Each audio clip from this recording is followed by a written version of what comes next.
Welcome to Shiromani institute. आप सभी का स्वागत है। तो देखिए, आज जो हम टॉपिक करेंगे वो है हमारा life of farmer and farming techniques. Okay, तो आप सबको पता है जीके का आपका काफ़ी सिलेबस वास्ट है और हमें जल्द से जल्द ये कंप्लीट भी करना होगा क्योंकि आपके एग्जाम्स नियर बाय हैं। तो मैंने जो पीडीएफ फॉर्म किया है वो बिल्कुल आपके नोट्स के हिसाब से, ठीक है, आप इसको नोट डाउन भी कर लीजिएगा।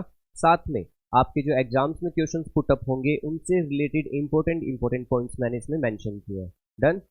तो चलिए आज हम स्टार्ट करेंगे chapter farm life of farmer. तो सबसे पहले मैं आपको ये बताना चाहता हूँ कि इंडिया के अंदर जो फार्मर की लाइफ होती है वो किस टाइप की होती है, आप सबको पता ही थी, है ना। और हमारी काफ़ी सारी पॉपुलेशंस भी किसमें इंगेज है, आपकी फार्मिंग या एग्रीकल्चर के अंदर। आई थिंक आपकी भी फैमिली में काफ़ी सारे ऐसे मेंबर होंगे जो अभी भी एग्रीकल्चर सेक्टर में होंगे, वर्क करते होंगे, राइट। तो देखिए काफ़ी सारा ऐसा सेक्टर होता है कि फार्मिंग मतलब आप ये भी कह सकते हो कि हमारी जो इंडिया की इकोनॉमी है वो बेस्ड है एग्रीकल्चर के ऊपर। अगर हम इंडिपेंडेंस से पहले बात करें, जब हम इंडिपेंडेंट नहीं हुए थे उससे भी पहले एग्रीकल्चर एक इम्पोर्टेंट फैक्टर था और आज भी एक इम्पोर्टेंट सेक्टर है, ठीक है। तो ये हमारा आज का टॉपिक रहेगा।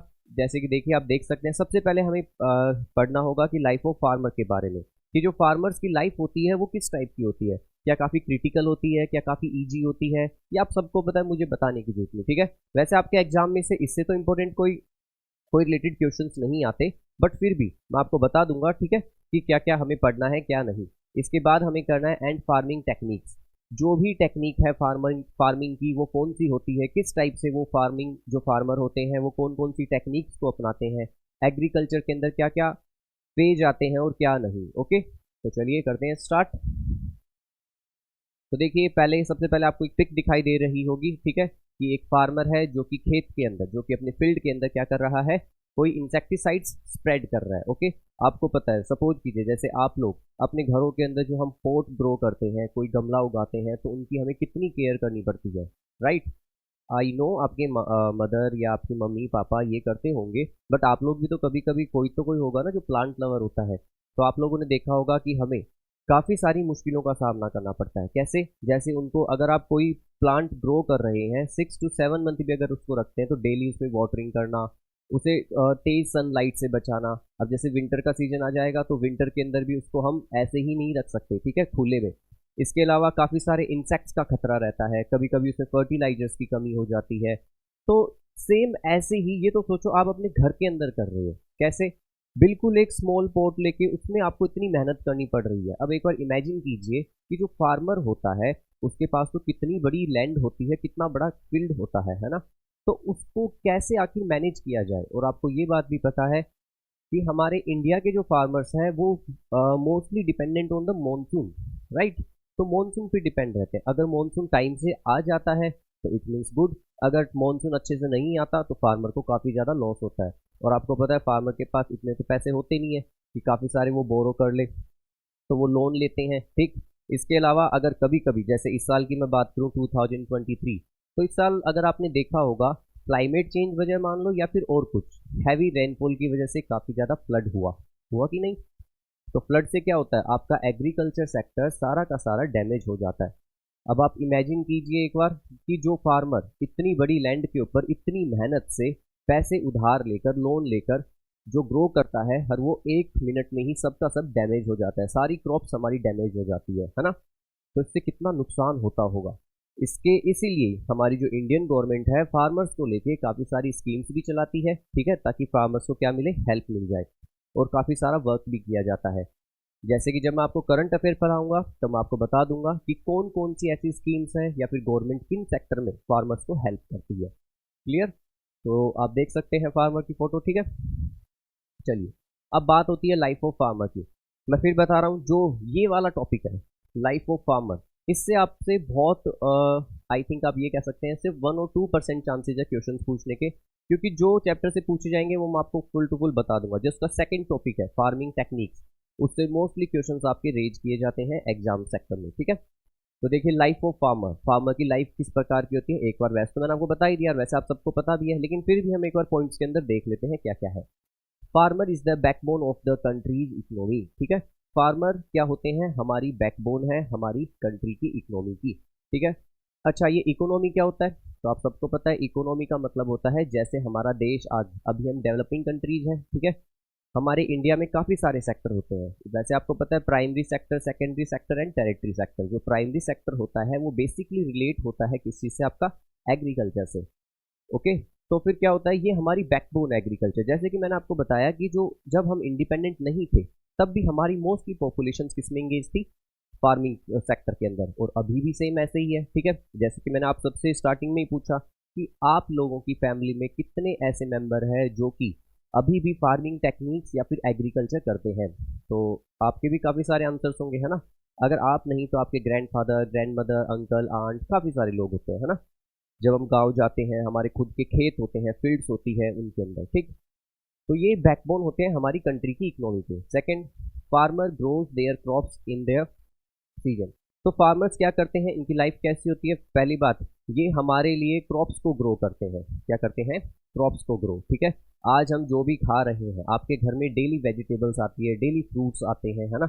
इवन आपको पता है मोस्टली जो आपकी मेडिसिन होती है वो भी आपकी क्रॉप से बनती है, और काफ़ी सारे जो हम क्लोथ्स वियर करते हैं ये भी आपकी किससे, क्रॉप से प्रिपेयर होती है। तो आखिर जो एग्रीकल्चर सेक्टर वो कहाँ नहीं यूज होता, सोचिए, आप डेली यूज करते हैं, है ना। इवन मेरे को इतना ही बोल देना काफ़ी है कि वेजिटेबल्स एंड फ्रूट्स आपके डेली आते हैं घर में। आप इमेजिन करके देखिए इनको, ये ग्रो कहाँ से होते हैं, कितनी मुश्किल मतलब कितना ज़्यादा डिफिकल्टी होता होगा, है ना। Third, we all should give respect to the farmer as they work hard to grow crop. हमें हमेशा फार्मर्स की रिस्पेक्ट करनी चाहिए, क्यों, क्योंकि वो हमारे लिए क्रॉप्स को ग्रो करते हैं, ठीक है। अब मैं आपको कहूँगा फार्मर्स की, तुम आई नो वेरी वेल कि आप सभी स्टूडेंट्स फार्मर्स की सभी रिस्पेक्ट करते हैं, बट सबसे बड़ी बात ये, हम सबको क्रॉप्स क्रॉप्स का तो सही है, बट मैं ये कहूँगा हमें फूड की भी रिस्पेक्ट करनी चाहिए। आप सब जैसे देखते होंगे काफ़ी सारी पार्टीज होती है, मैरिज होती है, उनके अंदर कितना खाना वेस्ट होता है, ठीक है। आज ये चैप्टर जो हम कर रहे हैं इससे सिर्फ आपको फार्मर की रिस्पेक्ट नहीं करनी, सबसे मेन इंपॉर्टेंट आपको फूड की भी रिस्पेक्ट करनी है, ठीक है। आप कभी भी अपना लंच आधा नहीं छोड़ेंगे। कभी भी आप कभी मैरिज पार्टी, बर्थडे पार्टी कहीं भी जाओगे तो वहाँ पर भी आपको फूड को कभी भी आधा नहीं छोड़ना, फुल टू फुल फिनिश करना, या फिर इतना ही लीजिए जितना आप खा सकते हैं, ठीक है। तो इस चैप्टर से आज आप सबको ये भी सीखना है।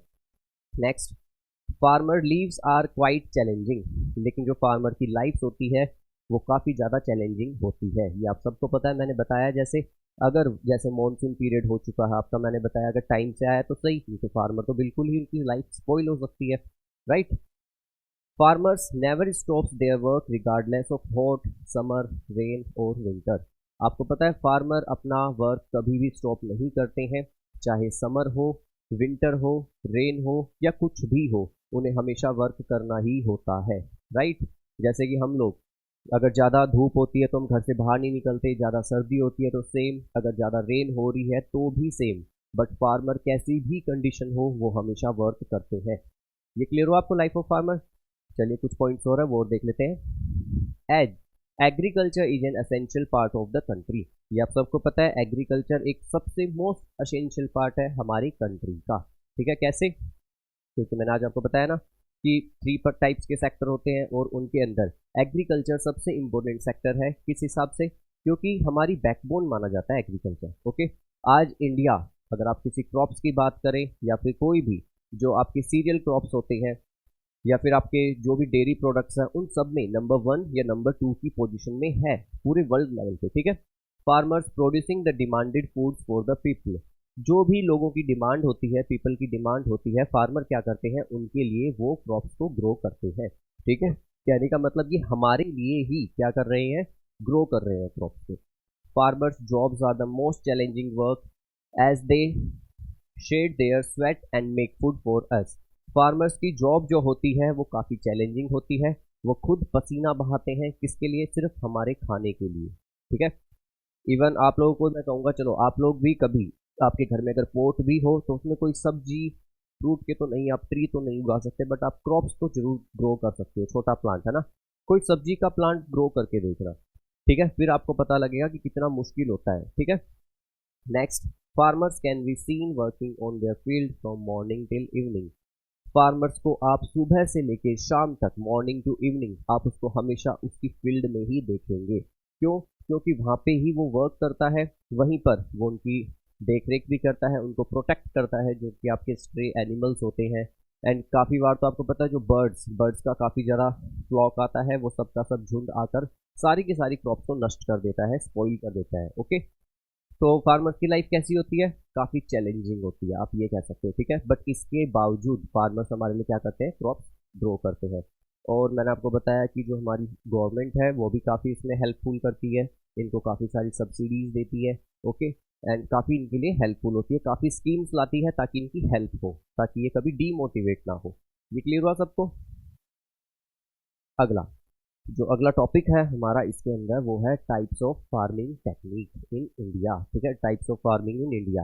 अब हम ये बात करेंगे कि जो हमारा इंडिया है इसके अंदर जो भी फार्मिंग टेक्निक्स होती है या फिर जो फार्मर करता है वो कौन कौन सी टेक्निक है फार्मिंग की, तो हम इंडिया के पॉइंट ऑफ व्यू से ये देखेंगे। ठीक है, जो सबसे फर्स्ट टाइप की हमारी फार्मिंग है उसका नाम है प्रीमिटिव सब्सिस्टेंस फार्मिंग। क्या है? Primitive subsistence farming. ओके, तो हम अभी ये पढ़ रहे हैं कि फार्मिंग टाइप्स कौन से होते हैं जो कि इंडिया के अंदर है। तो सबसे फर्स्ट कौन सा है? Primitive subsistence farming. आप इसको जस्ट सब्सिस्टेंस फार्मिंग भी बोल सकते हैं। ओके, तो देखिए, in subsistence agriculture the farmer and his family produce crops for themselves only और फॉर द लोकल मार्केट। ठीक है, इसमें क्या होता है प्रीमिटिव फार्मिंग के अंदर? जो आपकी फार्मर होते हैं ये सिर्फ एग्रीकल्चर इस बेस से करते हैं कि इनका खुद का मतलब इनकी खुद की लाइवलीहुड चल जाए। ठीक है, कहने का मतलब ये सिर्फ खुद के लिए करते हैं। अगर थोड़ा बहुत एक्स्ट्रा हो भी जाता है तो ये क्या करते हैं, जो इनके आसपास में लोकल मार्केट होते हैं इनके अंदर क्या करते हैं, ये सेंड कर देते हैं। ओके, क्लियर हुआ? This type of farming is characterised by small and scattered land holdings and the use of primitive tools. इस टाइप की जो फार्मिंग होती है प्रिमिटिव वाली फार्मिंग, इसमें क्या होता है, इसमें ये जो जिस फील्ड के ऊपर जो ये करते हैं अपनी एग्रीकल्चर, तो ये काफ़ी स्मॉल सेक्टर होते हैं और स्कैटर्ड लैंड होती है। देखिए, कहने का मतलब ये, जैसे सपोज कीजिए एक फार्मर है, उस फार्मर के पास इतनी बड़ी फील्ड है। ठीक है, अब इसके अंदर ये काफ़ी सारी क्रॉप्स ग्रो कर रहा है। ठीक है, भरी इसमें काफ़ी सारी क्रॉप्स ग्रो, अगर ये एक ही जगह पे करेगा तो काफ़ी ज़्यादा प्रोडक्शन होगा।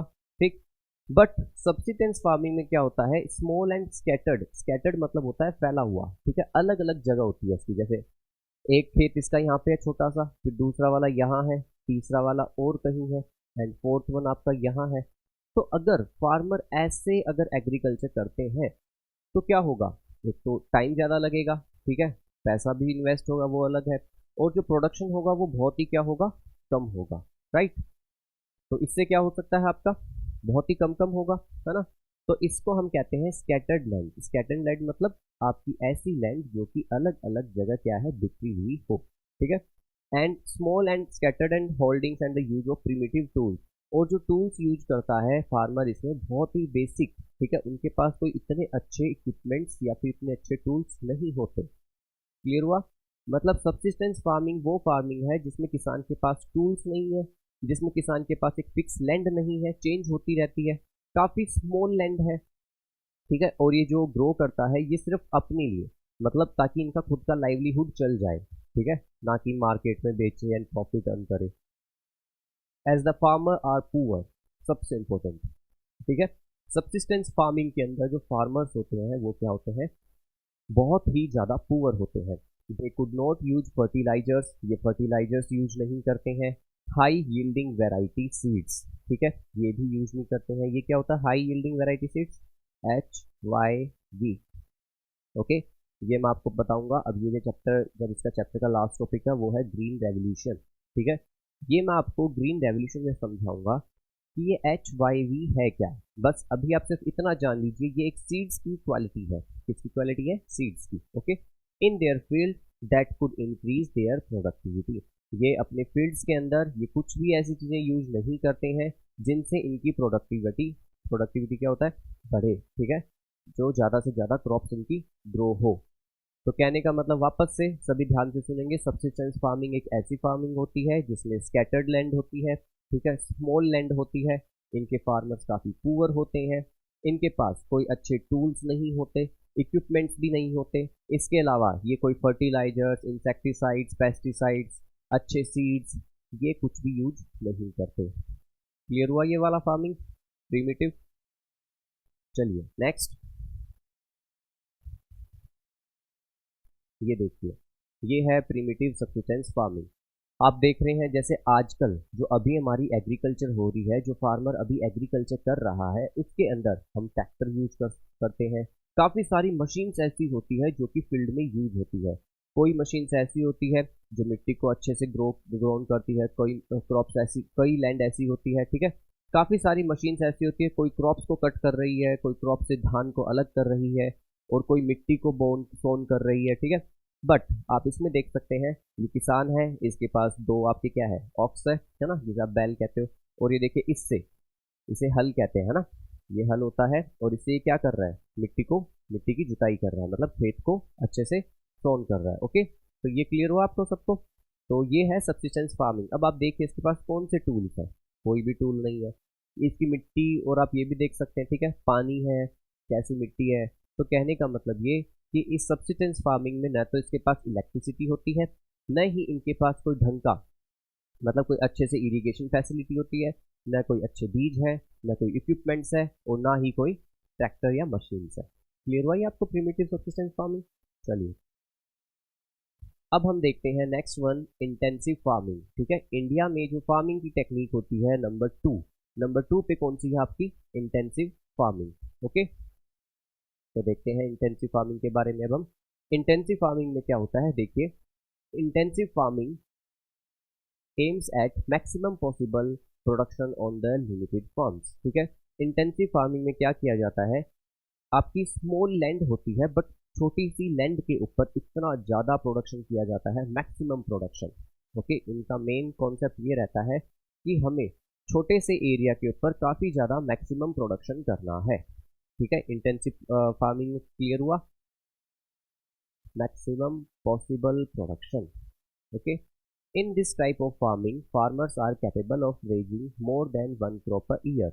इसके अंदर एक से ज़्यादा ये क्या करते हैं, क्रॉप्स को ग्रो करते हैं।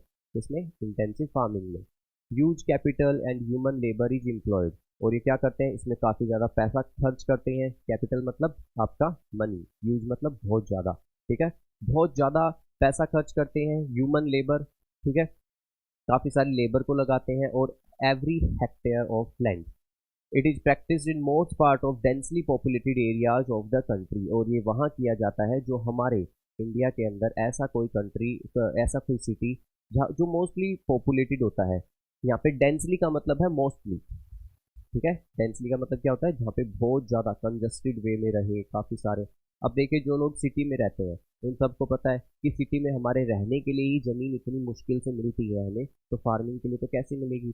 लेकिन फिर भी अगर मिल जाती है, थोड़ी बहुत भी ज़मीन मिलती है, तो ये इसके अंदर इतनी अच्छी एग्रीकल्चर करते हैं कि काफ़ी ज़्यादा प्रोडक्शन करते हैं, पैसा काफ़ी खर्च करते हैं, यूज कैपिटल, ठीक, काफ़ी सारी लेबर लगा देते हैं, अच्छे सीड्स यूज करते हैं। मतलब इनका इंटेंसिव फार्मिंग में मेन एम ये होता है कि हमें थोड़े से ही एरिया के अंदर काफ़ी सारा प्रोडक्शन करना है। क्लियर हुआ इंटेंसिव फार्मिंग। चलिए देखते हैं आगे। ये देखिए, ये है आपकी फोटो इंटेंसिव फार्मिंग की। ठीक है, इसमें आप देख सकते हैं मशीन, ट्रैक्टर, टूल सब कुछ यूज हो रहे हैं। ठीक है, आपको नजर आ रहा होगा। इसके अलावा ये जो होते हैं, ये काफ़ी सारी छोटा सा एरिया है, बस छोटे से एरिया में इतने अच्छे से फार्मिंग करते हैं कि ताकि प्रोडक्शन ज़्यादा हो और इनको काफ़ी हेल्प हो। ओके, मतलब यहाँ पर ये कैपिटल ये इन्होंने ज़्यादा लगा रखी है, पैसा ज़्यादा लगा रखा है। अभी जो इससे पहले मैंने आपको पिक दिखाई थी, उसमें आपने क्या देखा, क्या उसमें बाउंड्री थी चारों तरफ, नहीं। क्या उसमें उनके पास कोई मशीन थी, नहीं। तो उनके पास वही जो हमारे एंशियंट टाइम से जो टूल्स या फिर जो पुराने समय के वो थे, वही चीज़ें थी। बट इसमें आप क्या देख रहे हैं, इसमें आपको पता लग रहा है कि काफ़ी सारे टूल्स है। ठीक है, ये देखिए पाइप भी है यहाँ पे, ठीक है, इरिगेशन फैसिलिटी है, ये देखिए काफ़ी सारे इरिगेशन कैपेबल वो लगे हैं, एक वॉल बनी हुई है, प्रॉपर शेड बने हुए हैं, आपके ट्रैक्टर्स है, काफ़ी सारे टूल्स है ना। तो ये होती है आपकी इंटेंसिव फार्मिंग। क्लियर। अब हम बात करते हैं एक्सटेंसिव फार्मिंग की। ठीक है, एक्सटेंसिव फार्मिंग में क्या होता है, तो देखिए extensive farming is the modern system of farming done on large farms. ठीक है, इंटेंसिव फार्मिंग का जस्ट अपोजिट। इंटेंसिव फार्मिंग में आपको पता है स्मॉल एरिया पे हो रहा था, बट एक्सटेंसिव फार्मिंग में क्या होता है, लार्ज एरिया पे आपकी क्या होती है, फार्मिंग। ठीक, ये देखिए ऑन लार्ज फार्म्स। ठीक है, also known as mechanical farming, most important इसे हम मैकेनिकल फार्मिंग भी कहते हैं, due to the extensive use of machine. ये देखिए सबसे पहली बात बहुत बड़े एरिया पे होती है। एक्सटेंसिव मतलब काफ़ी बड़ा एरिया। इतने बड़े एरिया पे अगर आपकी फार्मिंग होगी तो सीधी बात है आपको काफ़ी सारे टूल्स चाहिएंगे, है ना, काफ़ी सारी मशीन्स चाहिएंगी, क्योंकि इतने बड़े लैंड एरिया पे ह्यूमन से पॉसिबल नहीं है। ठीक है, तो ये बड़ी बड़ी मशीन्स लाते हैं। मशीन्स क्या करती है, खेत को अच्छा कर देती है। ठीक है, जो आपके सीड होते हैं उनको स्प्रेड कर देती है, क्रॉप्स ग्रो होने के बाद उनको कट कर देती है। तो सब कुछ मशीन से होता है। बस एक्सटेंसिव फार्मिंग में ये काफ़ी लार्ज एरिया पे होती है, इसलिए इसे हम मैकेनिकल फार्मिंग भी कहते हैं। The extensive farms raise only one crop a year, और ये एक ही क्रॉप को ग्रो करते हैं within a year. Employment of labour and capital per hectare of land, ठीक है, ये भी इसमें काफ़ी ज़्यादा यूज होता है। ठीक, ये होता है हमारा एक्सटेंसिव फार्मिंग। क्लियर हुआ एक्सटेंसिव फार्मिंग सबको? जस्ट उसका अपोजिट ये देखिए, आप पिक देख सकते हैं। ये फार्म जो आपको दिखाई दे रहा है, मतलब ये जो खेत है ये कितना बड़ा है। ठीक है, ये जो फील्ड है कितनी बड़ी है ना।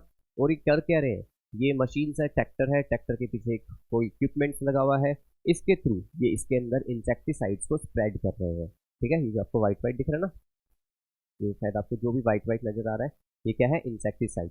और आप देख सकते हैं कि कितनी सारी क्रॉप्स एक रो के अंदर कितने अच्छे से ग्रो की हुई है ना। इनके ऊपर ट्रैक्टर चल रहा है, आप सोचेंगे ट्रैक्टर से तो क्रॉप्स डैमेज हो जाएंगी, बट नहीं, इनमें गैप है, ट्रैक्टर के टायर काफ़ी बड़े हैं, तो उन्होंने कुछ ऐसे सिस्टम से बना रखा है कि यहाँ पे ट्रैक्टर आ जा सके। ये देखिए जैसे ये वाली दोनों आपको रो दिखाई दे रही है, ये रो है ना, ये वाली, तो ऐसे।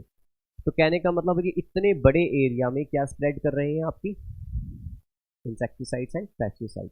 ये क्या होता है इंसेक्टिसाइड पेस्टिसाइड, जो हमारी क्रॉप्स होती है इसको काफ़ी ज़्यादा खतरा होता है। ठीक है, किस चीज़ से, कि कभी कोई कीड़ा ना लग जाए, कभी कोई पैरासाइट्स फंगल डिजीज ना हो जाए हमारी क्रॉप्स को, तो इनसे बचाने के लिए हम इसके अंदर एक केमिकल स्प्रेड करते हैं जिसे हम इंसेक्टिसाइड्स और पेस्टिसाइड कहते हैं।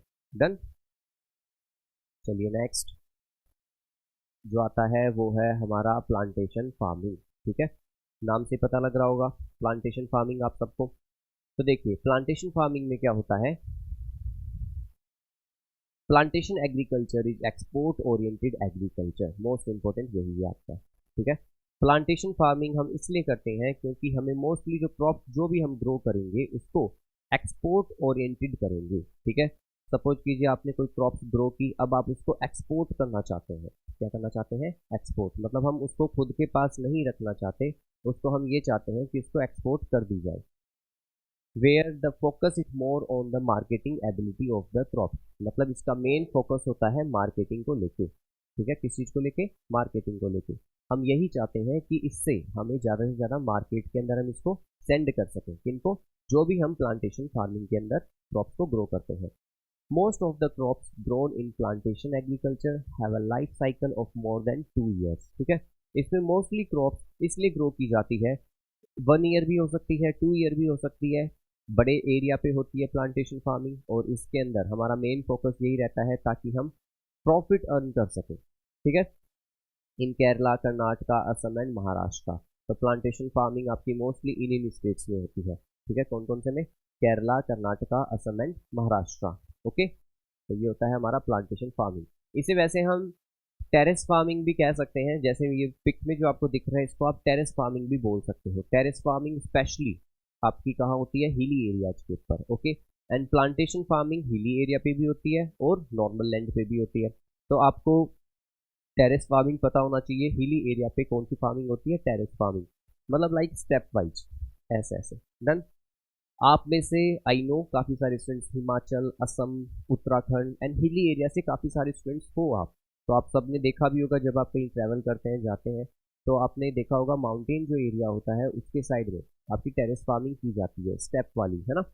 तो ये क्लियर हो आपको, स्टेप फार्मिंग जैसे देख सकते हैं। ठीक है, ये वैसे आपके है टी की प्लांटेशन। ठीक है, तो ये प्लांटेशन फार्मिंग होती है, इसमें ओनली वन की आपकी क्या की जाती है, क्रॉप्स को ग्रो किया जाता है, और किस लिए, export oriented, remember it. Okay, export oriented. तो ये देख सकते हैं आप। ठीक है, काफ़ी हिल्स है, एरिया अच्छा है काफ़ी, ठीक है, ग्रीनरी है, एंड ये आपके टेरेस फार्मिंग है या फिर आपकी प्लांटेशन फार्मिंग है। चलिए नेक्स्ट, नेक्स्ट हमारा आता है कमर्शियल फार्मिंग। ठीक है, ये क्या होता है कमर्शियल फार्मिंग, अच्छा, कमर्शियल फार्मिंग के नाम से हमें पता लग रहा है कि ये ट्रेड के पर्पज से होती है। ठीक, आपको पता है ना, जैसे जब आप 10th पास आउट कर लोगे आपके पास 3 ऑप्शन होते हैं कि आप आर्ट्स लेंगे, कॉमर्स लेंगे या फिर साइंस लेंगे। क्योंकि कॉमर्स होता है वो क्या होता है, कॉमर्स मतलब ट्रेड, ठीक है, बिजनेस। एंड कमर्शियल फार्मिंग नाम से पता लग गया आपको, ट्रेड वाली क्रॉप्स या फिर बिजनेस वाली crops. Commercial agriculture is practiced to raise crops on a large scale to exporting them to other countries. इसमें मेन फोकस भी वही होता है जो प्लांटेशन फार्मिंग का था। प्लांटेशन फार्मिंग में तो ये था कि एक्सपोर्ट ओरिएंटेड होती है, ये भी सेम उसी की तरह होता है, बट इसमें हम ज़्यादा प्रॉफिट अर्न करने की सोचते हैं, ठीक है। और इसको हम जो फॉरेन कंट्री होते हैं, अदर कंट्री होते हैं, उनमें भी सेंड करने के लिए सोचते हैं। This type of farming is done mostly in populated areas, ठीक है। ये फर्स्ट पॉइंट है, ये सेकंड है, थर्ड है, फोर्थ है। And this type of farming is done mostly in populated area, और ये फार्मिंग कहाँ होती है, जो पॉपुलेटेड एरिया होते हैं, कमर्शियल फार्मिंग वहीं की जाएगी, okay. It is mainly practised in Gujarat, Punjab, Haryana and Maharashtra, ठीक है। कमर्शियल फार्मिंग आपकी इन स्टेट्स में होती है। एग्जाम्पल्स के लिए हम ले सकते हैं wheat, cotton, sugar cane, corn and etcetera, okay. तो ये हमारी क्रॉप्स होती है जिनको हम ग्रो करना चाहते हैं। किसको, तो वीट होता है, वीट कमर्शियल है, ठीक है। वीट हम हमारे इंडिया के लिए तो ग्रो कर ही रहे हैं, साथ में हम एक्सपोर्ट ओरिएंटेड भी करते हैं ताकि अदर कंट्री में भी सेंड कर सके। इसके अलावा कॉटन, कॉटन आपको पता ही है, इंडिया कॉटन में वैसे भी काफ़ी रिच है ना। And sugarcane, done. तो कमर्शियल फार्मिंग क्लियर। ये देखिए, ये है कमर्शियल फार्मिंग, ओके। ये इस हिसाब से किया गया है आपका कमर्शियल फार्मिंग, ताकि काफ़ी अच्छे से आपका एक्सपोर्ट ओरिएंटेड हो सके, क्लियर। ताकि इससे हम प्रॉफिट अर्न कर सकें मार्केट में इसको सेंड करके। तो इसमें आपकी वीट, शुगर केन, कॉटन, जो आपको पता है कॉर्न, ये इनमें ग्रो किया जाता है। चलिए नेक्स्ट है हमारा ट्रक फार्मिंग, ठीक है। इससे काफ़ी ज़्यादा क्वेश्चन आजकल एग्जाम्स में देखने को मिल रहे हैं, किससे, ट्रक फार्मिंग को। तो वैसे तो नाम से ही आप सबको पता है कि इसमें पक्का कुछ ना कुछ रोल्स होगा ट्रक का, तो आई नो ट्रक का ही रोल है काफ़ी ज़्यादा। तो देखिए, growing of vegetables around the urban centres to meet the daily demand of the people is known as the truck farming. इसमें सिर्फ आपको एक लाइन लर्न करनी है, ये, ठीक है। मैं यहाँ भी लिख देता हूँ एक बार फिर से ताकि आप कंफ्यूज ना हो। ओनली वेजिटेबल्स,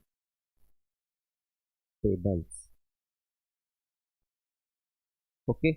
मैंने स्पेशली लिख दिया, अगर आपको कुछ भी नहीं लिखना तो आप ट्रक फार्मिंग के आगे सिर्फ ये लिख दीजिए, ओनली वेजिटेबल्स।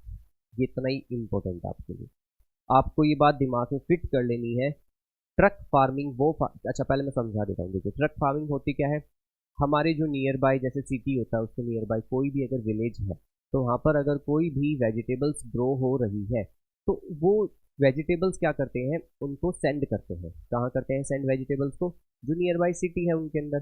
तो वेजिटेबल्स को सेंड तो करना होता है, क्योंकि वेजिटेबल्स क्या होती है, ऐसी होती है जो मुश्किल से 1 डे या 2 डे ही सर्वाइव कर पाती है, ठीक है। मैं पटैटो, ऑनियन इनकी बात नहीं कर रहा, आई नो ये तो आपके 1 वीक तक हो सकते हैं, बट जैसे कि आपका कोरिएंडर हो गया, स्पिंच हो गया, मिंट हो गया, ठीक है, जैसे धनिया, पुदीना, पालक, ये कुछ ऐसी वेजिटेबल्स है जो कि 1 डे से 2 डे सर्वाइव ही कर पाती है, इससे ज़्यादा नहीं, इसके बाद ये बिल्कुल ख़राब हो सकती है। तो जो हमारे नियर बाई विलेज होते हैं, ये क्या करते हैं, ये इन वेजिटेबल्स को जल्दी से ग्रो करते हैं और ट्रक के थ्रू जो भी इनकी नियर बाई कोई सिटी होती है या फिर कोई मार्केट होता है, वेजिटेबल मार्केट, उसके अंदर सेंड कर देते हैं। बस इसमें मेन ये है, इसको ट्रक फार्मिंग इसलिए कहते हैं क्योंकि ट्रक के थ्रू ही सब कुछ जाता है, और ओनली वेजिटेबल्स, ये आपको सबको रिमेंबर रखना है, ठीक। जैसे मैं दिल्ली में रहता हूँ, ठीक है, तो दिल्ली के अंदर आपको पता है काफ़ी सारी वेजिटेबल्स भी आती है, काफ़ी सारे फ्रूट्स भी आते हैं। तो ये किसके थ्रू आते हैं, ट्रक के थ्रू। जैसे काफ़ी सारे फ्रूट्स ऐसे होते हैं जो कि आपके 1 मंथ तक ईजिली चल सकते हैं, ठीक, लाइक पोमीग्रेनेट हो गया आपका, है ना, एंड देन कोकोनट हो गया। तो काफ़ी सारे फ्रूट्स ऐसे होते हैं जो लंबे समय से भी ट्रैवल करते आएंगे तो आपके ईजिली रोटन नहीं होते, बट जो वेजिटेबल्स होती है वो मोस्टली रोटन हो सकती है। तो इसलिए इसको ट्रक के थ्रू मार्केट में पहुंचाया जाता है, ठीक है, विद इन नाइट्स। तो इसलिए इसको हम क्या कहते हैं, ट्रक फार्मिंग। और आपसे एग्जाम में पूछा जाता है कि ट्रक फार्मिंग के अंदर क्या सेंड किया जाता है, only fruits, only vegetables, vegetables and fruits, vegetables, fruits and flowers. तो आप ये कंफ्यूज मत होना, मैं फिर बता रहा हूँ आपको, ये आपको इंपॉर्टेंट याद रखना है, इसमें सिर्फ और सिर्फ ओनली वेजिटेबल्स ही होता है, नॉट फ्रूट। ठीक है, फ्रूट नहीं होते, ओनली वेजिटेबल्स। आप जैसे इसमें देख सकते हैं, ठीक है, पिक में यही दिखा रखा है कि एक ट्रक है और ट्रक ट्रक के ऊपर काफी सारी वेजिटेबल्स रखी हुई है। ठीक है, जो भी यहाँ पे नियर बाय पीपल है वो उसको उतार रहे हैं। तो कि वेजिटेबल्स आपको पता है जल्दी इजीली रोटन हो सकती है, इसलिए इसको सेंड कर दिया जाता है, इसलिए इसको हम क्या कहते हैं, ट्रक फार्मिंग। क्लियर हुआ सबको, ट्रक फार्मिंग। अब जो आपका टॉपिक है वो इसके अंदर टॉपिक का नाम है वो है types of culture in agriculture. ठीक है, कि एग्रीकल्चर के अंदर जो आपके टाइप्स ऑफ कल्चर होते हैं वो कितने टाइप्स के होते हैं। डन। तो देखिए, सबसे पहले आपका इसमें आता है नाम किसका, हॉर्टिकल्चर का। तो देखिए हॉर्टिकल्चर क्या होता है, horticulture cultivation of fruits, vegetables and flowers. देखिए कल्चर क्या होता है, टाइप्स ऑफ कल्चर, कल्चर का मतलब होता है technique to grow, a technique to rearing, a technique to preserve. Okay, कहने का मतलब ये कि एक ऐसी टेक्निक जिसमें आप कोई स्पेसिफिक चीज को ग्रो करते हो, उनको कंजर्व करते हो और उनको सेव भी करते हो। ठीक है, तो कल्चर जिस शब्द के पीछे लगता है, culture is a root word. Okay, तो कल्चर क्या है, एक रूट वर्ड है। कल्चर जिस भी वर्ड के पीछे लगेगा, इट मीन्स आप उसको ग्रो कर रहे हैं, उसको आप रियरिंग कर रहे हैं और उसको आप कंजर्व भी कर रहे हैं, स्पेसिफिक। ओके, तो आपके कुछ कल्चर्स है, ये मोस्ट इंपॉर्टेंट है, मैं आप सबको कह रहा हूँ। अभी तक हमने जितना चैप्टर किया, अभी तक मैंने आपको क्या बताया, लाइफ ऑफ फार्मर हमने देख लिया ना कि फार्मर्स की लाइफ कैसी होती है। उसके बाद हमने फार्मिंग टेक्निक्स देखी इंडिया के अंदर कि किस किस टाइप की टेक्निक्स है इंडिया में, तो वो भी इम्पोर्टेंट है थोड़ी बहुत, बट ये सबसे मोस्ट इंपॉर्टेंट है, आपको कल्चर सभी लर्न करने। ठीक है, इस पे मैं ट्रिपल स्टार लगा रहा हूँ, तो आप समझ जाइए ये कितना इंपॉर्टेंट होगा फिर। ठीक है, इस चैप्टर में अभी तक का सबसे इंपॉर्टेंट, तो आपको सारे कल्चर लर्न होने चाहिए। देखिए जैसे सबसे पहले आपका क्या है, हॉर्टिकल्चर। हॉर्टिकल्चर में क्या होता है, cultivation of fruits, vegetables and flowers, horti. ठीक है, इससे आप ये कह सकते हैं कि मतलब एक प्रकार से आपका जो होता है गार्डन टाइप। ठीक, आई थिंक आप में से भी काफ़ी सारे ऐसे होंगे स्टूडेंट्स जिनके फादर या मदर ने या फिर आपने ही ऐसा बना रखा हो कि घर में आप वेजिटेबल्स भी ग्रो कर रहे हैं, आप फ्रूट्स भी ग्रो कर रहे हैं और आप फ्लावर्स को भी ग्रो कर रहे हैं, इसे क्या कहते हैं, हॉर्टिकल्चर। ये देखिए जैसे इस आपको पिक में नजर आ रहा होगा, यहाँ पे एप्पल, पोमिनोग्रेनेट। ठीक है, इसके अलावा कुकुम्बर, टमाटो एंड आपके ग्रेप्स, ब्रोकली एंड फ्लावर्स भी है। ठीक है, तो ये होता है पूरा का पूरा हॉर्टिकल्चर जिसमें आप तीनों चीज़ों को ग्रो करते हो। क्लियर। नेक्स्ट है हमारा फ्लोरिकल्चर, जैसे नाम से ही पता लग रहा है, फ्लोरी मतलब फ्लावर्स, है ना। तो फ्लोरिकल्चर में क्या होता है, कल्टीवेशन ऑफ फ्लावर्स, इसमें हम फ्लावर्स को ज़्यादा से ज़्यादा ग्रो करते हैं। ठीक है, तो कई फार्मर्स, आपको पता ना फ्लावर्स का मार्केट बहुत बड़ा है। लाइक जैसे जो भी आपके फेस्टिवल्स आते हैं या फिर कभी आपकी घर में मैरिज होती है या फिर कुछ भी, तो फ्लावर्स हमें कितने चाहिए, है ना, इतने सारे फ्लावर्स आते कहाँ से हैं। तो हम तो कभी हमारे हम लोग तो हमारे पोर्ट्स के अंदर जो फ्लावर के प्लांट लगाते हैं उनमें तो मुश्किल से 4 या 5 बार ही फ्लावर आते हैं। बट जब हमें नीड होती है, जो फ्लावर जहाँ पे मिलते हैं, तो सोचो कितने फ्लावर्स होते हैं। तो क्या करते हैं फार्मर्स लोग, इनका फ्लोरिकल्चर को यूज करते हैं। फ्लोरिकल्चर मतलब एक ऐसा एरिया फिक्स कर लेते हैं जहाँ पर फ्लावर्स ही फ्लावर्स ग्रो किए जाते हैं, बाद में इनको क्या कर दिया जाता है, सेल कर दिया जाता है। ओके, तो फ्लोरिकल्चर में क्या होता है, cultivation of flower. Next apiculture, apiculture में होता है bee keeping, rearing of honey bee. ठीक है, आप ये भी कह सकते हो या फिर बी कीपिंग। तो देखिए ये आपको एक पर्सन दिखाई दे रहे होंगे। ठीक है, ये क्या कर रहे हैं, ये देखिए इनके पास कुछ बॉक्स है, आपको नजर आ रहे हैं बॉक्स से, ये देखिए काफी सारे बॉक्स रख रखे हैं इन्होंने। ठीक है, और ये वाला जो बॉक्स इन्होंने पकड़ रखा है इसके ऊपर क्या है, काफी सारी हनी बी है ना। और हनी बी ने क्या कर दिया, यहाँ पे हनी कॉम बना दिया। ठीक, हनी कॉम क्या होता है, आपका मधुमक्खी का छत्ता, है ना। इसके अंदर क्या होता है, आपका हनी होता है। तो ये कुछ ऐसे पर्सन होते हैं जो क्या करते हैं, हनी बी को रियरिंग करते हैं, कीप करते हैं, मतलब हनी बी को रखते हैं। रखने के बाद उनसे काफी सारा हनी प्रोड्यूस करवाते हैं और मार्केट में सेल करते हैं। ठीक, अब जैसे इसके ऊपर जब हनी कॉम बन जाएगा तो हनी बीज को अलग हटाकर यहाँ से क्या लिया जाएगा, हनी। ये क्लियर हो आपको। चलिए नेक्स्ट, एक्वाकल्चर। ये क्या होता है, cultivation of rearing of aquatic plants and animals. ठीक है, एक ऐसी टेक्निक जिसके अंदर हम एक्वेटिक प्लांट्स और एक्वेटिक एनिमल्स को क्या करते हैं, कीप करते हैं। आपको पता है प्लांट सिर्फ लैंड पे नहीं होते हैं, ओशियन, सी, इनके अंदर भी आपके काफ़ी सारे प्लांट्स होते हैं। ठीक है, जो आपके लैंड लेक होती है, पोन्स होते हैं, तो कुछ स्पेसिफिक प्लांट्स को क्या करते हैं, ये कंजर्व करते हैं। कुछ स्पेसिफिक जो आपकी फिश होती है, एक्वेटिक एनिमल्स होते हैं, उनको प्रिजर्व करते हैं। ठीक, तो इसे कहते हैं एक्वाकल्चर। नेक्स्ट वन आपका एवीकल्चर। तो एवीकल्चर क्या होता है, रियरिंग ऑफ बर्ड्स। जो बर्ड्स को क्या करते हैं आपके, पालते हैं। ठीक है, बर्ड्स को रखते हैं, कीप करते हैं। तो आप देख सकते हैं इस पिक में काफी सारे बर्ड्स को उन्होंने रख रखा है। ठीक है, कौन सा बर्ड है ये, हैन है ना, मुर्गी। तो फिर ऐसा ही ये आपका कल्चर होता है। एक बात और आपके पता है, एग्जाम से सबसे ज्यादा स्टूडेंट्स कंफ्यूज होते हैं एपीकल्चर एंड एवीकल्चर। ठीक, क्योंकि मैंने देखा है मोस्टली स्टूडेंट मार्क कर देते हैं एवीकल्चर को बी में और एपीकल्चर को कर देते हैं बर्ड्स में। तो आपको ये याद रखना है, चाहे आप कोई ट्रिक से याद कीजिए या फिर इसको लर्न कीजिए बार बार, कि एपी, एपी के आगे आएगा बी, हनी बी, एंड एवी के आगे क्या आएगा आपका, बर्ड्स। ओके, चलिए नेक्स्ट। नेक्स्ट है हमारा पिस्की कल्चर। ये पिस्की कल्चर क्या होता है, ये होता है रियरिंग ऑफ फिश। क्या होता है, रियरिंग ऑफ फिश।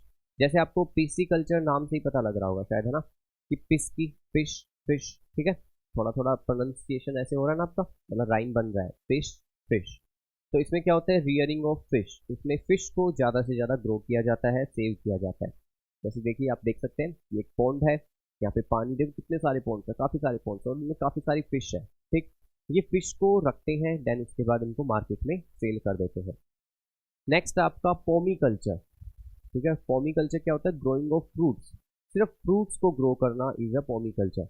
आपको पता है जो मोस्टली जो आप में से उत्तर प्रदेश, बिहार, ठीक है, एंड हरियाणा इन स्टेट से है, उनको पता होगा, उनके वहाँ काफ़ी बड़े बड़े बाग होते हैं, काफ़ी बड़े बड़े गार्डन्स होते हैं किस चीज़ के, लाइक आपकी गवावा, मैंगो, है ना, लीची एंड बनाना एंड और सो मोर ऑन फ्रूट।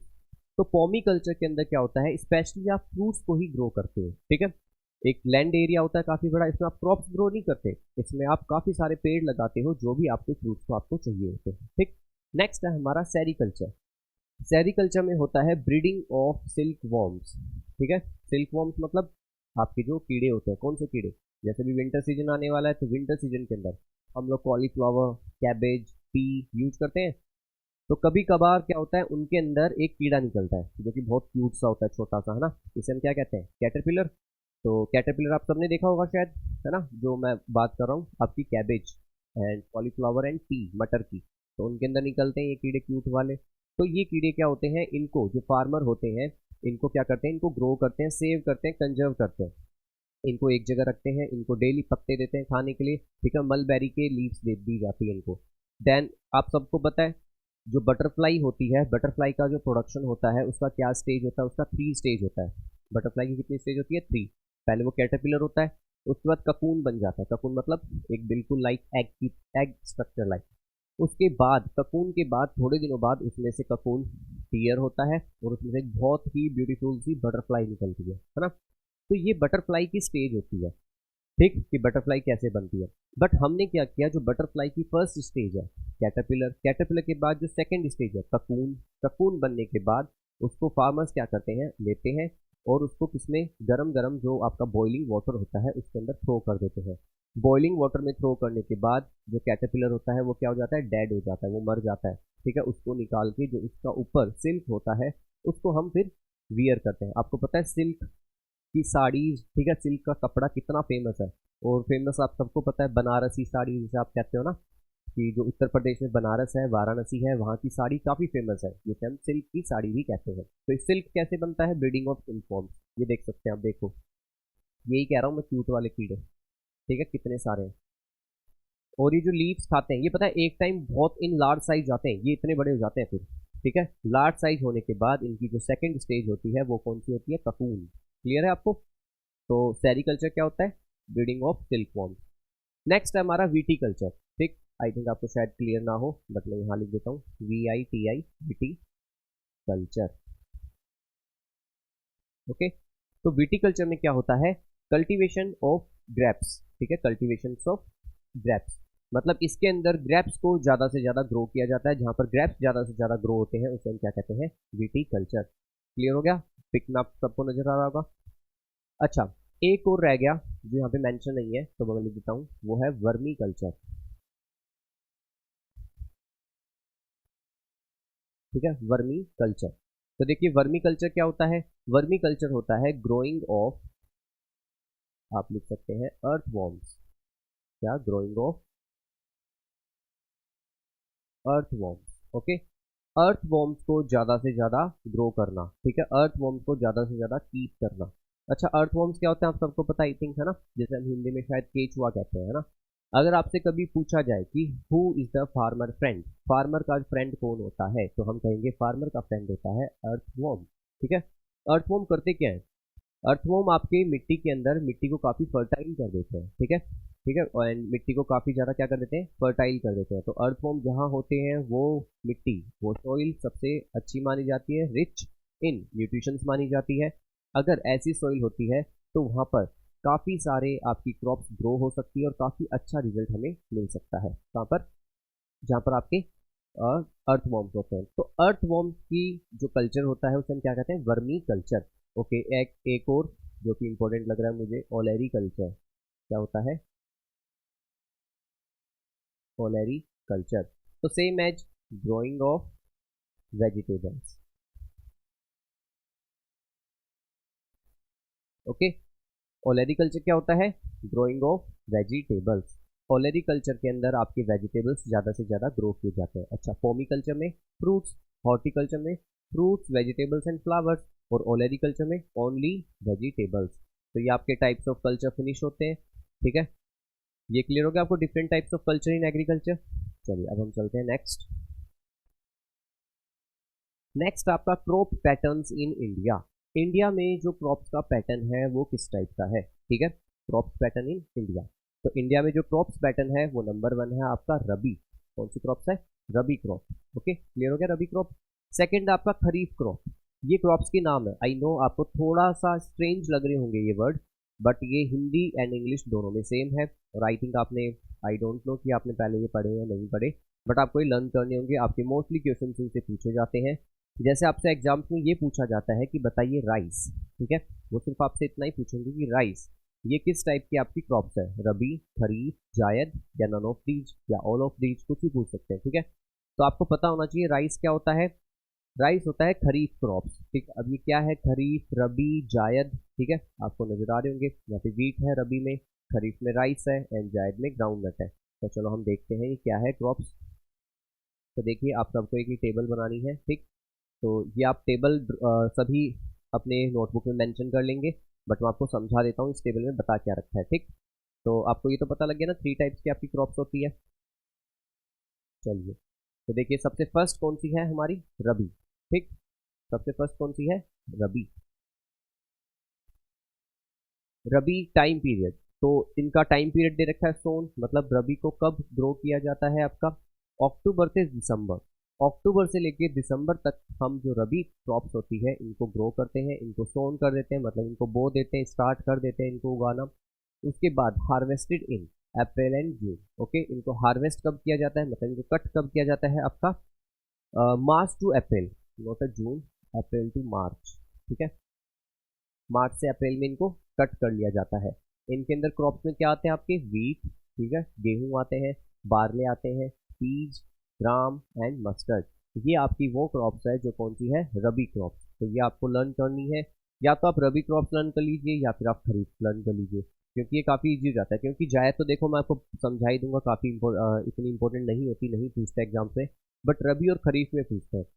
तो आप एक काम कर सकते हैं कि आप सिर्फ रबी लर्न कर सकते हैं। अगर आप रबी लर्न कर लेंगे तो क्या होगा, खरीफ आपको ऑटोमेटिक लर्न हो जाएगी, ठीक है, जो क्रॉप्स बच गई वो खरीफ। जायद में मैं आपको ट्रिक बता दूंगा। तो रबी क्रॉप्स क्या है, रबी क्रॉप्स को बस आपको इतना याद रखना है कि अक्टूबर दिसंबर के अंदर सोन किया जाता है, मार्च और अप्रैल में क्या कर लिया जाता है, इनको कट कर लिया जाता है या इनका हार्वेस्टिंग कर ली जाती है, ठीक। और इसमें आपके नाम आते हैं वीट, बैरले, पीज, ग्राम, मस्टर्ड एटसेट्रा। बात की जाएगा स्टेट्स की, तो स्टेट्स इतना इंपॉर्टेंट नहीं है, बट फिर भी मैंने मेंशन कर दिए हैं कि ये कहाँ होते हैं, मोस्टली आपके Punjab, Haryana, Himachal Pradesh, Jammu and Kashmir, Uttarakhand and Uttar Pradesh, okay. Second types crop, जो सेकेंड क्रॉप है वो है हमारी खरीफ।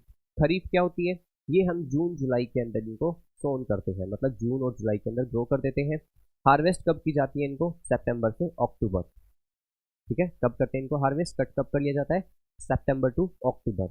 राइस, ठीक है, चावल, मेज, मक्का, ज्वार, बाजरा, तूर, ये तूर क्या है, तूर एक पल्स है, ठीक है, एक दाल का प्रकार है। मूंग, ये भी एक दाल है। उड़द, cotton, jute, groundnut, soybean etcetera. तो आप देख रहे हैं मोस्टली जो पल्सिस वाली क्रॉप्स है वो आपकी खरीफ है, ठीक, ये आपको लर्न करना है। मैं फिर बता रहा हूँ, रबी, खरीफ एंड जायद में आपको सिर्फ यही लर्न करने हैं क्रॉप्स। आपसे एग्जाम्पल में यही पूछा जाता है कि ये कौन सी क्रॉप्स, कौन सा पैटर्न है, ठीक। ये मोस्टली आपके Assam, West Bengal, coastal regions of Orissa, Andhra Pradesh, Telangana, Tamil Nadu, Kerala and Maharashtra में ग्रो की जाती है। लास्ट है जायद, ठीक है, ये जायद क्या होती है, सोन एंड हार्वेस्टेड मार्च टू जुलाई, ठीक है। जो रबी और खरीफ के बीच का टाइम पीरियड होता है, इन्हीं के अंदर इनको ग्रो भी कर लिया जाता है और इनको कट भी कर लिया जाता है। इसमें आपके मोस्टली वो होते हैं जैसे सीजनल फ्रूट हो गए, ठीक है, वेजिटेबल्स होगी, फॉडर क्रॉप्स होगी। फॉडर क्रॉप्स होती है चारे वाली फसलें। कौन सी फसलें, फॉडर क्रॉप्स उसे कहते हैं जो कि आपके जानवर खाते हैं, ठीक है। लाइक मतलब एनिमल्स को भी तो चाहिए होता है ना फूड, तो एनिमल्स का फूड क्या होता है, फॉडर। फॉडर मतलब चारा, ओके, तो वो वाली होती है। इसमें मोस्टली आप जायद में अगर डालना चाहो तो आप डाल सकते हैं वाटरमेलन, मस्क मेलन, कुकुम्बर, ठीक है, तरबूज, खरबूज एंड आपका खीरा, ककड़ी एटसेट्रा, ओके, ये आपकी जायद क्रॉप्स होती है।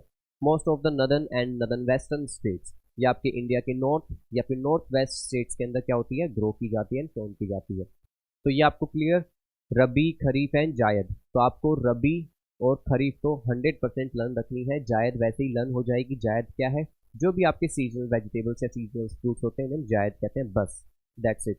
बट ये आपका इंपॉर्टेंट है, इनका टाइम पीरियड और इनके क्रॉप्स के नेम। क्लियर हुआ सबको ये? चलिए इस टॉपिक का लास्ट टॉपिक रह गया है, ठीक है, जिसका नाम है green revolution of to India, ठीक है, ग्रीन रेवोल्यूशन इन इंडिया। क्या होता है रेवोल्यूशन, ठीक है, तो रेवोल्यूशन का मतलब होता है कोई ऐसा प्रोसेस जो बिल्कुल हमारे सोसाइटी को, हमारी इकोनॉमी को, हमारी पैटर्न को चेंज कर दे, जिसे हम रेवोल्यूशन कहते हैं। आपको पता है इंडिया में एक मिल्क रेवोल्यूशन भी आया था, ठीक है, जिसे हम वाइट रेवोल्यूशन कहते हैं, ठीक।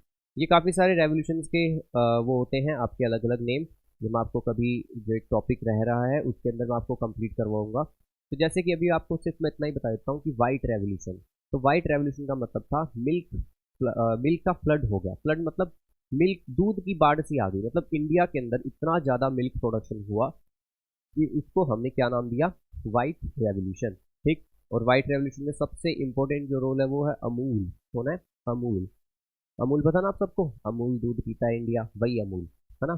तो फिर वाइट रेवोल्यूशन जब आया तो कहते हैं कि दूध की क्रांति आ गई, मतलब दूध, मिल्क का प्रोडक्शन इतना ज़्यादा हुआ।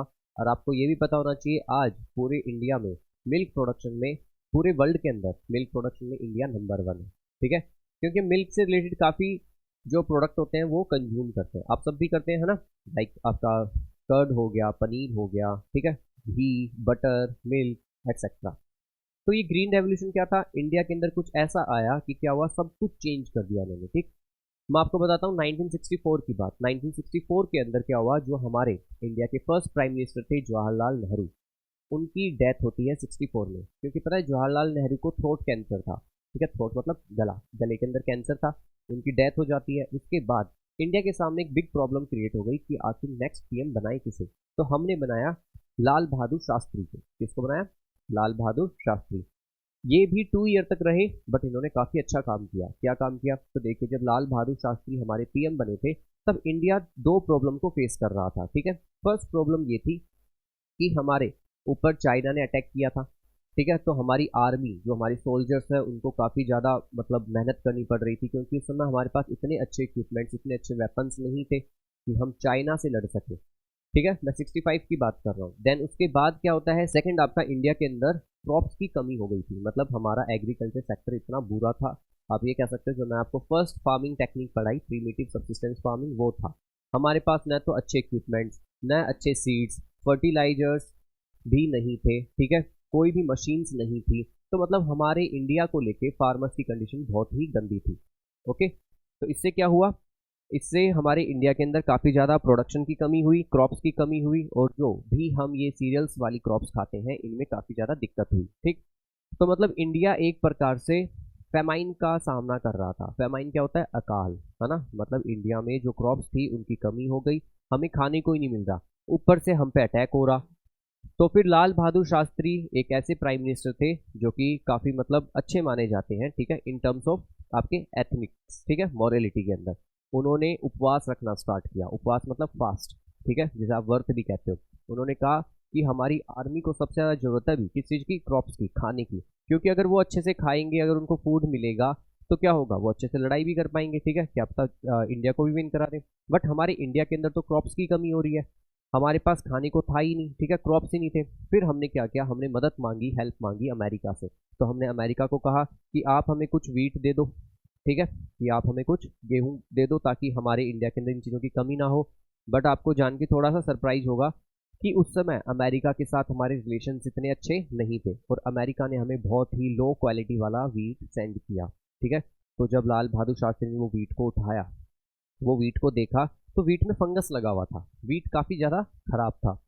तो उनको काफ़ी ज़्यादा दुख हुआ इस चीज़ का कि आज हमारे इंडिया में दो चीज़ों की बड़ी कमी है। किस चीज़ की, एक तो हमारी आर्मी इतनी सफिशिएंट नहीं है, इतनी पावरफुल नहीं है, एंड सेकंड एक हमारी क्रॉप्स अच्छी नहीं है।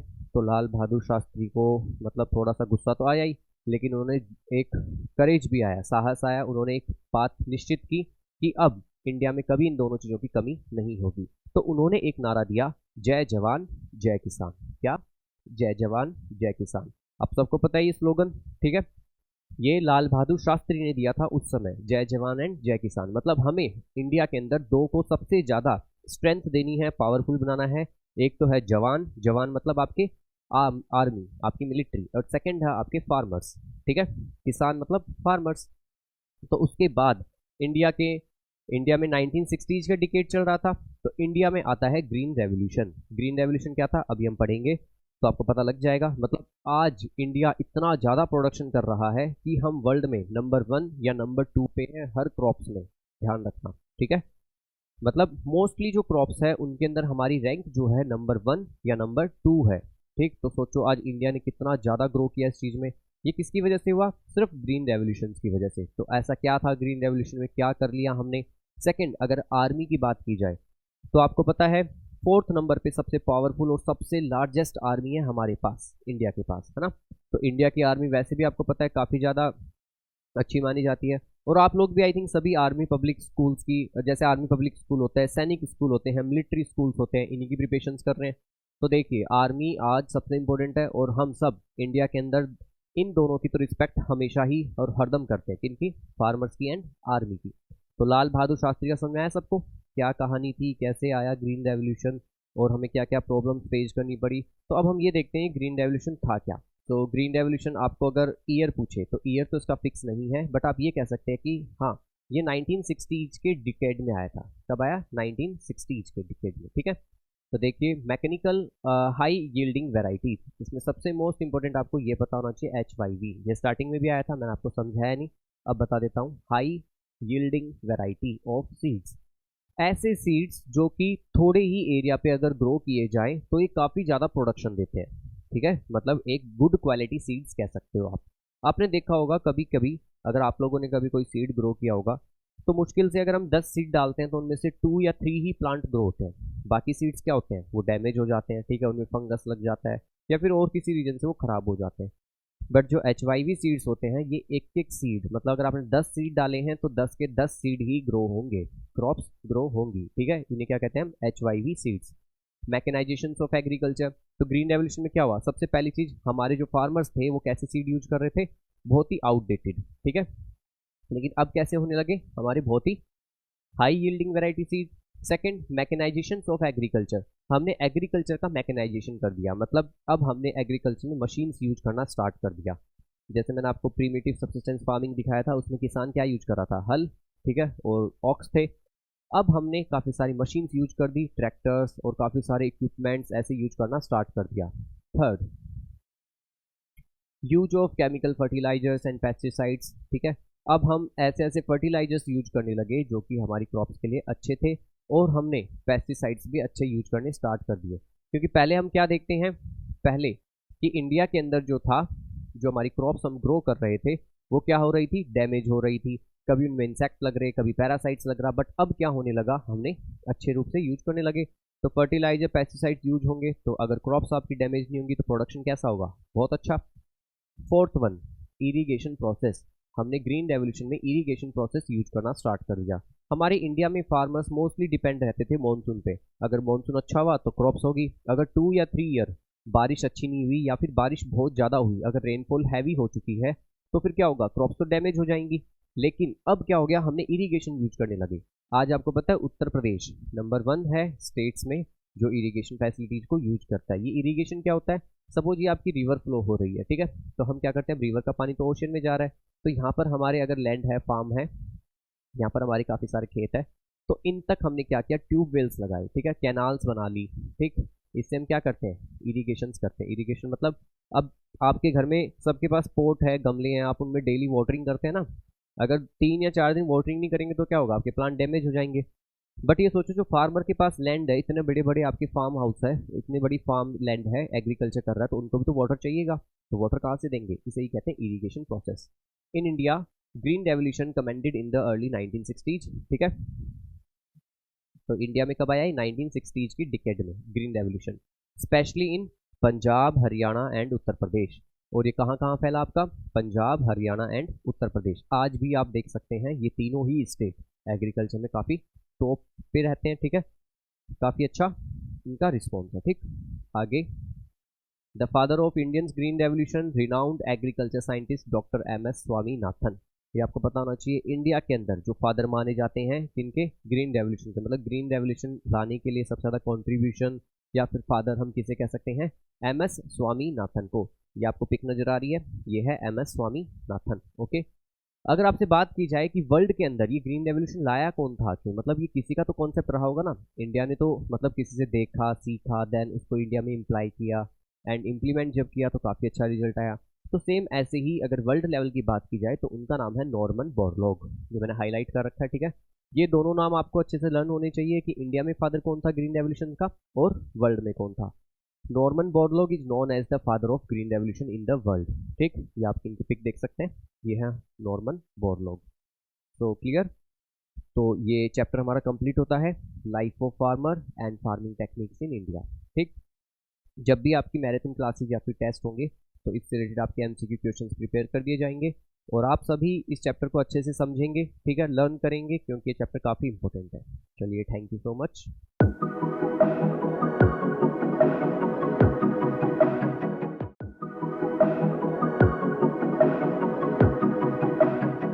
Hello everyone, welcome to Shiromani institute. तो आज जिस हम टॉपिक के ऊपर डिस्कशन करेंगे उस टॉपिक का नाम है हमारा traditional water harvesting techniques, okay. तो सबसे पहले मैं आपसे ये पूछना चाहता हूँ कि आप सबको ये तो पक्का पता है कि वाटर हार्वेस्टिंग होता क्या है ना, कि वाटर को जब हम कलेक्ट करते हैं, जो रेन वाटर होता है, आप सबको पता है जो रेन वाटर होता है वो काफ़ी ज़्यादा ऐसे ही वेस्ट हो जाता है ना। तो क्यों ना कोई ऐसी टेक्निक अपनाई जाए जिससे हम रेन वाटर को कलेक्ट करें और उसको हम अपने यूज में भी ला सकें। तो अच्छा, आप सबको ये तो ज़रूर पता है कि वाटर का क्या इंपॉर्टेंस है हमारी लाइफ के अंदर। आप सबको आपके टीचर्स, आपके पेरेंट्स भी यही सिखाते हैं, बुक्स भी यही बताती है कि सेव वाटर। आखिर क्यों, क्योंकि आप सबको पता है जो पोर्टेबल वाटर है, मतलब portable water means fit for as a drinking, है ना। जो वाटर ड्रिंकिंग के हिसाब से अच्छा होता है वो वाटर बहुत ही कम परसेंटेज में है। आप सबको पता है हमारी अर्थ पे 1/3 of part is covering from water, but उसके बावजूद भी हमें वाटर का काफ़ी क्राइसिस होता है। हमारे इंडिया में काफ़ी सारे ऐसे स्टेट्स हैं जिनका अंडरग्राउंड वाटर लेवल कम हो चुका है, ठीक है, और वो वाटर क्राइसिस के लिए काफ़ी ज़्यादा थ्रेट बन चुके हैं। और आपको पता है कुछ पॉलिटिशियंस ये भी कहते हैं, मतलब जो आपके फिलोसफर्स हैं, जो आपके हिस्टोरियंस, पॉलिटिशियंस कुछ ऐसे होते हैं, वो ये बताते हैं स्कॉलर्स कि जो 3rd वर्ल्ड वॉर होगा वो वाटर को लेके ही होगा। तो सोचिए वाटर एक कितनी एसेंशियल नीड है। आप सबको पता है हमारे डेली जो डोमेस्टिक यूज में भी वाटर कितना यूज होता है ना, हमें डेली वाटर तो चाहिए ही चाहिए।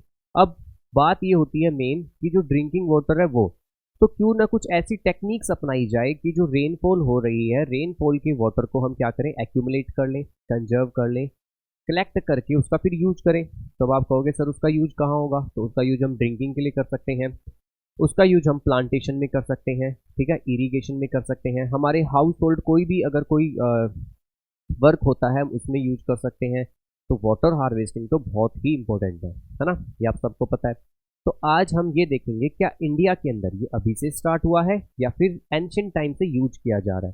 तो आपको जान के थोड़ा सा अच्छा लगेगा कि इंडिया में हमेशा से वाटर हार्वेस्ट किया जाता है, मतलब वाटर को इम्पोर्टेंस दी जाती है, वाटर को हम कंजर्व करते हैं। ठीक है, तो आज के चैप्टर में यही पढ़ेंगे। देखिए जैसे कि आपको पिक में जो डिस्प्ले पे जो आपको नज़र आ रहा है, नज़र आ रहा होगा कि अर्थ दिखा रखी है, अर्थ को एज है, क्या दिखा रखा है आपको, बबल, वाटर बबल, और उसके ऊपर एक प्लांट ग्रो है। कहने का मतलब ये है कि अगर हम वाटर को सेव नहीं करेंगे तो इन फ्यूचर हमारे लिए ही बुरा हो सकता है। क्लियर?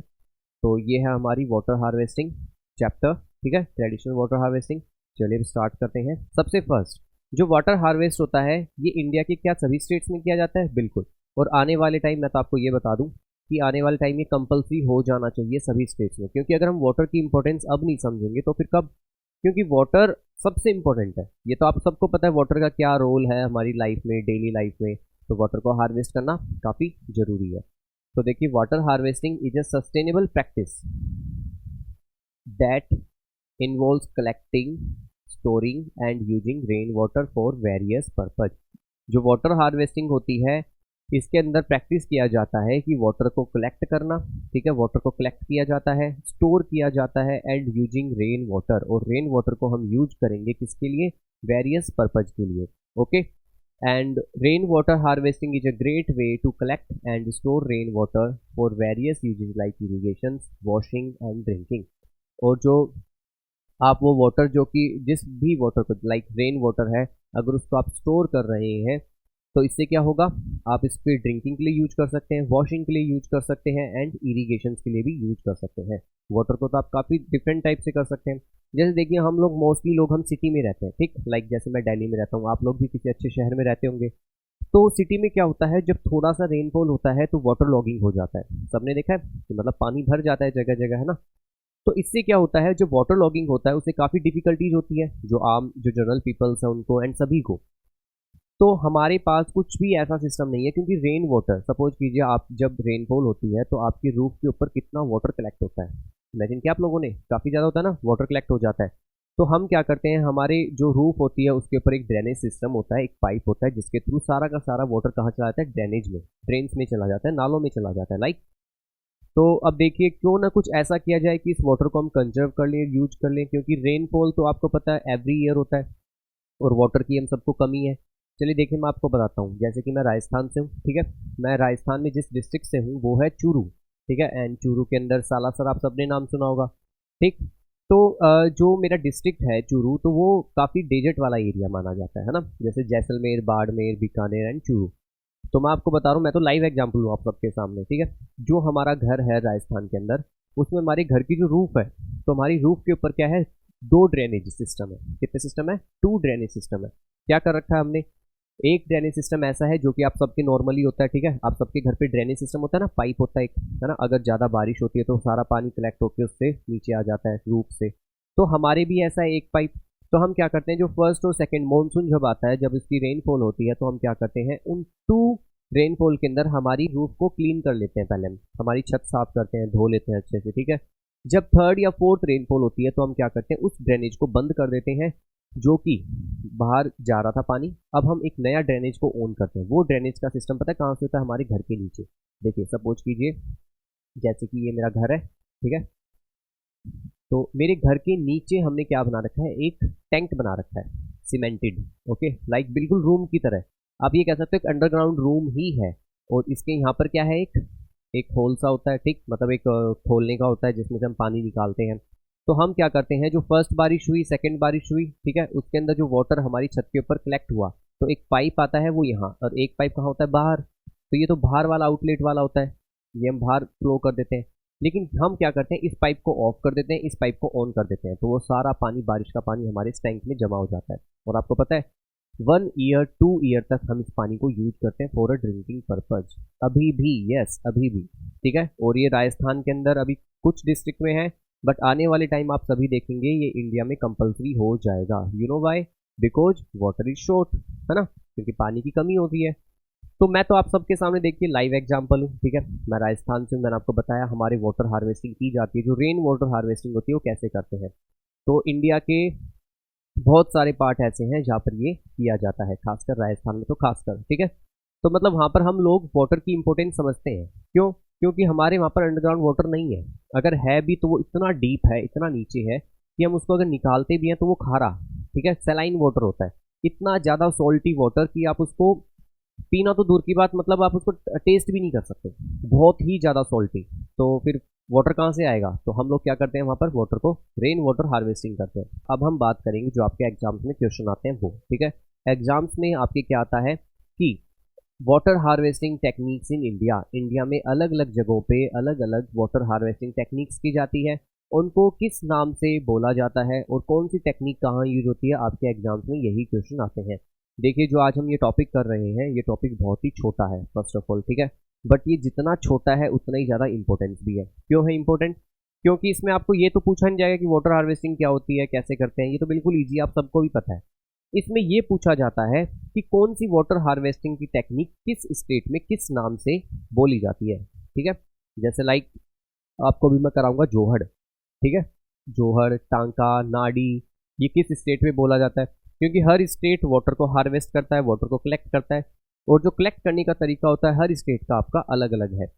तो आपको ये लर्न करना होगा। तो देखिए जैसे सबसे पहले हमारा है जिंग, जिंग मतलब लद्दाख, ठीक है। जिंग नाम का जो वाटर हार्वेस्ट किया जाता है वो कहाँ किया जाता है? लद्दाख में, ठीक। ये आपको लर्न करने हैं और आप सभी राइट डाउन भी करेंगे। क्या? जिंग लद्दाख के अंदर वाटर हार्वेस्टिंग टेक्निक को कहा जाता है। आपसे एग्जाम्स में ये पूछा जाएगा कि एक वाटर हार्वेस्टिंग टेक्निक होती है जिंग, तो ये किस स्टेट में या फिर किस यूटी या किस एरिया में कहा जाता है? 4 ऑप्शन होंगे और आपको टिक लगाना होगा। तो देखिए टोटल ये 12 है। तो मैंने जैसे कि मैंने क्लास में भी जब चैप्टर करवाया था आपको जिस भी बैच में, तो मैंने आपको बताया अब ये लर्न करना थोड़ा सा मतलब टफ तो नहीं है, बट थोड़ा सा किसी किसी स्टूडेंट्स के लिए मुश्किल हो सकता है। तो आप क्या कीजिए, सबसे पहले आप 6 लर्न कर लीजिए, स्टार्टिंग के 6, ओके। देन उसके बाद बाकी के 6, तो पहले 6 लर्न कर लो फिर बाद में बाकी के 6 लर्न कर लो, तो एक ये इजी हो जाएगा आपके लिए, ठीक। उनको लर्न करने का तरीका यही है, इनके ऊपर हैंड रखिए और बार बार सुनते रहिए। वैसे आप सबको पता है जिस भी बैच में मेरी क्लास होती है मैं आपको क्लास में ही लर्न करवा देता हूँ ये टॉपिक, है ना, कि ताकि आपको लर्न हो जाए, क्योंकि ये इंपॉर्टेंट है एग्जाम के हिसाब से। सेकेंड है कूल। कूल नाम का जो वाटर हार्वेस्टिंग टेक्निक होता है वो होता है हिमाचल प्रदेश के अंदर। कूल कहाँ होता है? हिमाचल प्रदेश। नेक्स्ट है जाबो। जाबो होता है नागालैंड में। Bamboo drip irrigation, bamboo drip irrigation होती है मेघालय में। Dongs, dongs water harvesting technique को कहते हैं असम में। और डंग्स और जैम्पियोज ये हम कहते हैं वेस्ट बंगाल के अंदर, ओके। तो सबसे पहले मैं चाहता हूँ आप ये 6 लर्न करो, ठीक है, इनको राइट डाउन करो। देन उसके बाद आपको बाकी के 6, ठीक है, क्योंकि पता है माइंड क्या कहता है, अगर एक साथ आप 12, 20, 50 चीज़ें लर्न करेंगे तो वो इतनी जल्दी आपका माइंड ग्रैब नहीं करता। लेकिन माइंड को अगर कम दिखेगा ना तो माइंड बोलेगा अरे वाह बस सही तो है, मैं तो कर लूँगा इजीली। तो क्लियर हो आपको? तो water harvesting technique in India, जिंग कहाँ कहा जाता है? लद्दाख में। कूल हिमाचल प्रदेश में। जाबो ये बोला जाता है नागालैंड में। बैम्बू ड्रिप इरिगेशंस, ठीक है, बैम्बू ड्रिप मतलब जो आपके बांस बैम्बू होता है ना उससे आपकी इरिगेशन की जाती है, मेघालय। डोंग्स असम, एंड आपका डंग्स और जैम्पियोज वेस्ट बंगाल। ये क्लियर 6? चलिए नेक्स्ट 6 करते हैं अब हम। जो हमारे नेक्स्ट है ये कौन से है? अब जोहड़। जोहड़ क्या होता है? ये आपका किया जाता है जोहड़ वाला अलवर और राजस्थान के अंदर, ठीक है।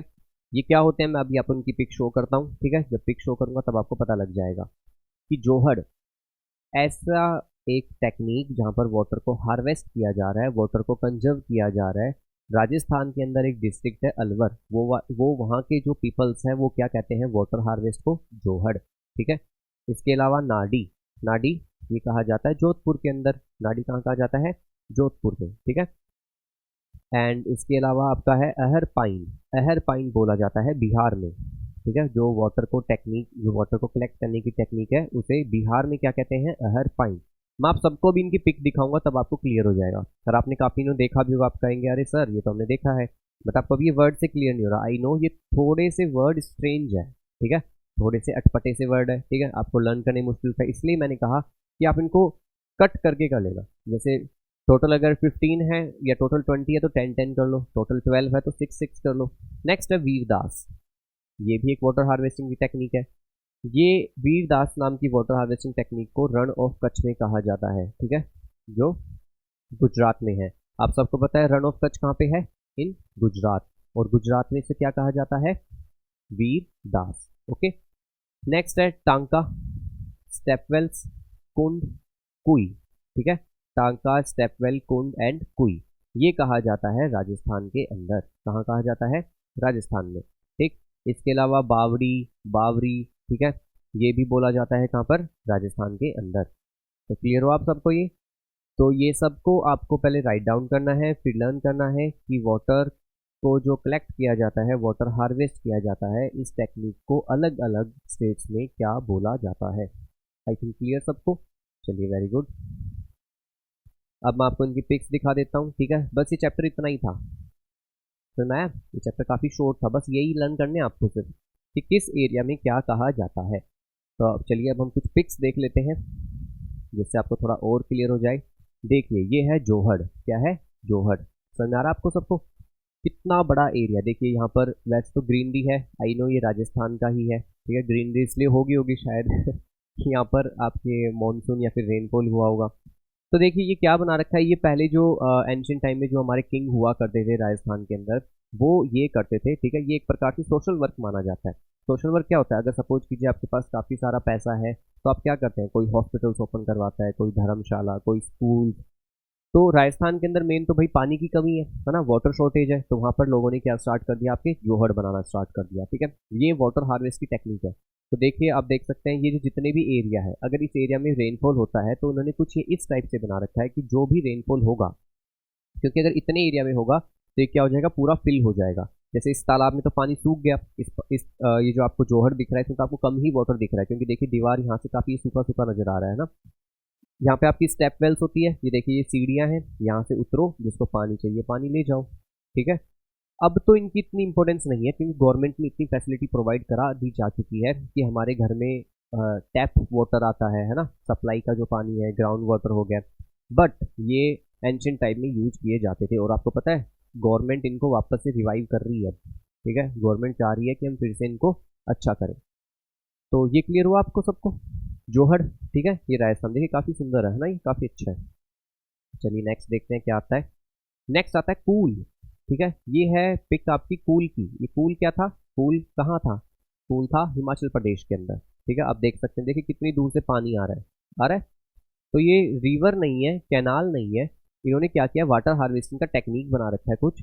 दोनों साइड बाउंड्री बना दी, और जो भी एक्स्ट्रा वाटर होगा या फिर जो वाटर आएगा उसको क्या करेंगे, यूज करेंगे। अब वाटर हार्वेस्टिंग के अंदर वाटर कहाँ यूज होता है, ये तो मुझे बताने की जरूरत नहीं, आप सबको पता है। इरिगेशन, ड्रिंकिंग वाटर, है ना, इन सब में हम यूज कर सकते हैं। तो ये किसका फोटो है, कूल का, जो कि कहाँ का है, हिमाचल प्रदेश। क्लियर हुआ कूल। चलिए नेक्स्ट देखते हैं। ये देखिए, ये क्या है, ये है स्टेप वेल। ठीक है, राजस्थान के अंदर सबसे ज़्यादा स्टेप वेल्स पाए जाते हैं। ठीक है, क्योंकि देखो मैंने आपको क्या बताया, राजस्थान के अंदर अंडरग्राउंड वाटर है, जो मतलब आप जमीन को कितना ही डिग करते रहो, लैंड को डिग करते रहो, तब भी आपका वाटर आपको नहीं मिलता। लेकिन ये क्या होते हैं, जो कुंड होते हैं आपके, स्टेप वेल्स होते हैं, इनमें जमीन से लेके ये सीढ़ियाँ बना रखी है। ये जो आपको दिख रहे हैं ट्रायंगल ट्रायंगल से, ये सारी सीढ़ियाँ हैं। अगर आपको ये पिक क्लियर नहीं है डिजिटल बोर्ड पे, तो मैं ये चाहता हूँ आज आप सभी स्टूडेंट्स, जैसे ही क्लास आपकी ओवर होती है, आप गूगल पे सर्च करेंगे क्या, स्टेप वेल्स ऑफ राजस्थान। ठीक है, काफ़ी सारे स्टेप वेल्स आएंगे। खासकर मैं बताता हूँ आपको, आप आई थिंक आप लोग अलवर की स्टेप वेल्स करना है। ठीक है, अलवर एंड बूंदी, अलवर एक डिस्ट्रिक्ट है, बूंदी भी एक डिस्ट्रिक्ट है राजस्थान के अंदर। वहाँ की जो स्टेप वेल्स है आप देख के हैरान हो जाएंगे, आप कहेंगे सर इतनी सुंदर, बिल्कुल इतनी सुंदर, क्योंकि इनका आर्किटेक्चर काफ़ी अच्छा है। ये सीढ़ियाँ हैं, देखो पहले यहाँ आए, इन सीढ़ियों से उतरो, यहाँ आ जाओ, फिर यहाँ, फिर आपके पास चांस, आप किसी भी सीढ़ियों से उतर सकते हो, फिर यहाँ आओगे, फिर इसके नीचे, इसके नीचे, इसके नीचे, ऐसे नीचे नीचे नीचे नीचे करते करते आप नीचे पहुँच जाओगे वाटर वाले के पास। ये जो आपका ब्लैक ये एरिया दिख रहा है, ये वाटर है। ठीक है, ये तो क्योंकि अभी की पिक है, पहले के समय क्या होता था, ये वाटर भर जाता था जब अगर आपकी रेन वाटर हो रहा है या फिर कैसे भी इसमें वाटर की जो सप्लाई हो रही, तो ये पूरी की पूरी सीढ़ियाँ भर जाती थी ऊपर तक। तो लोगों को जिनको यूज होता था वो इस वाटर को लेके चले जाते और वाटर का क्या करते, यूज करते। तो ये स्टेप पहला क्लियर हुआ। चलिए मेरा आप सबसे क्वेश्चन है, आप सभी सर्च करेंगे, इंडिया में जो हमारे रुपीज़ है, जो नोट्स है, उसमें से कौन सा ऐसा नोट है जिसके ऊपर बावली है। ठीक है, इसे बावड़ी भी कहते हैं, ये ध्यान रखना। स्टेपल्स को क्या कहते हैं, बावड़ी, बावली भी कहते हैं, बावरी, बावड़ी। ठीक है, इसके अलग अलग नेम आपके स्टेप वेल्स के। स्टेप वेल समझ में आ गया? एक ऐसा वेल मतलब एक ऐसा कुआं जिसमें स्टेप लगे हों, जिसमें सीढ़ियाँ लगी हो। तो ये आपको नज़र भी आ गया होगा। तो आज आप ये एक चीज़ पता करेंगे कि इंडिया के अंदर जो हमारी रुपीज़ है, 10 रुपीज़, 20 रुपीज़, नोट किस किस के? 10, 20, 50, 100, 200, 500, यही है ना नोट्स। हर नोट के पीछे कोई ना कोई इमेज दे रखी है, आप सबको पता होगा, ठीक है। तो ऐसा कौन सा नोट है जिसके पीछे रानी की वाव, ठीक है, क्या दिखा रखा है? रानी की वाव, वो स्टेप वेल है, ठीक। तो किस नोट के पीछे ये आप सबको पता कर लेंगे। चलिए बढ़िया। तो स्टेप वेल समझ में आया? इनका आर्किटेक्चर काफ़ी अच्छा होता है, ठीक है। तो आज आप सर्च कर कीजिएगा, ठीक है, राजस्थान की स्टेप वेल्स। चलिए अगली पिक्चर, ये भी राजस्थान की ही है क्योंकि वाटर की शॉर्टेज वहीं है ना, तो वहीं के ज़्यादा दिखाएंगे ये। नेक्स्ट पिक्चर है कुंड और कुई, ठीक है, इसे हम कुई कहते हैं। क्या कहते हैं? कुई, है ना, हमारी लोकल लैंग्वेज के अंदर। इसे आप कुंड भी बोल सकते हो, KUND, कुंड। ओके, तो देखिए ये भी होता है, ये आपको नज़र आ रहा होगा। जैसे यहाँ पर राजस्थान में जब यहाँ पे बारिश होती है ज़्यादा, तो बारिश का क्या होता है, जो पानी होता है ये बहुत बड़ी एक कुंड है। ये देखिए यहाँ पे आपको एक दरवाजा सा नजर आ रहा होगा, है ना, इसको हम ओपन करते हैं, इसके अंदर पानी स्टोर रहता है और इस पानी को हम फुल ईयर यूज करते हैं, ठीक। इसमें इतना वाटर सफिशिएंटली आ जाता है कि हम इसको यूज कर सकें, ठीक है। इतना वाटर इसके अंदर एडजस्ट हो जाता है कि इस वाटर को क्या करें, यूज कर ले। तो ये देखिए यहाँ पे बाल्टी रखी है और यहाँ पर एक आपका ये दरवाजा सा है, इसको खोलते हैं क्योंकि इसको ओपन नहीं रखते, क्योंकि ओपन रखेंगे तो कोई भी गिर सकता है ना, कोई जानवर गिर सकता है, पानी सारा खराब हो सकता है। तो हम इसको बंद रखते हैं, जब भी जिसको चाहिए होता है बाल्टी अंदर डाली और इसमें से निकाल लिया पानी। ये वेल नहीं है, कहीं आप सोचो कुआं है, ये कुआं नहीं है, ये कुई है, ठीक है। उसका फीमेल वर्जन, या फिर आप ये कह सकते हो उसकी वाइफ है ये कुएं की, ठीक है। तो ये देखिए यहाँ पे ये वाटर जाता है, जितना भी वाटर आएगा एक्स्ट्रा इसमें जाते हुए अंदर चला जाएगा, अंदर जाके स्टोर हो जाएगा, फिर हम यूज कर सकते हैं, ठीक।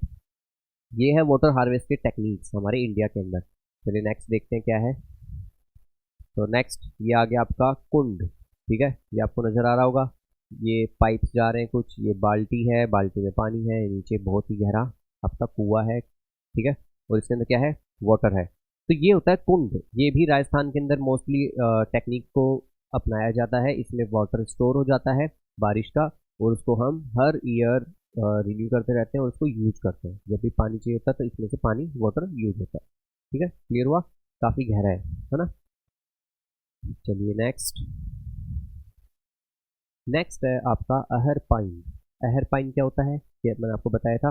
वाटर हार्वेस्ट की एक टेक्निक है जो कि आपकी रन की जाती है बिहार के अंदर। कहाँ पर? बिहार। ये है अहर पाइन।